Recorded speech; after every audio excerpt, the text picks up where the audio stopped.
आता पुढची बातमी. हातामध्ये मोबाईल आला आणि जगणं अनेक अंगांनी सुखकर झालंय. पण आता हाच मोबाईल गुन्हेगारांसाठी वरदान ठरतोय आणि भाबड्या लोकांची मात्र लूट करतोय.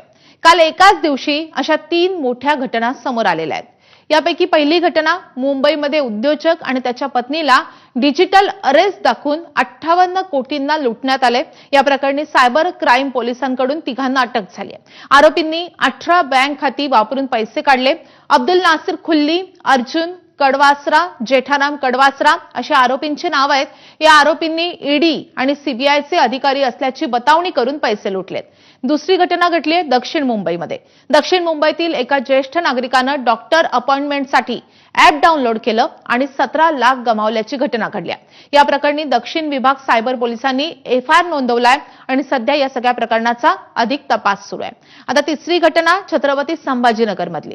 छत्रपती संभाजीनगरमध्ये उद्योगपती अझीम प्रेमजी यांच्या नावे गुंतवणुकीचं बनावट ॲप तयार करून दाम दुप्पट परताव्याचं आमिष दाखवत शहरामधील एका उद्योजकाला लाखोंचा गंडा घालण्यात आलाय आणि या उद्योजकाला जवळपास 76 लाखांना गंडवण्यात आले.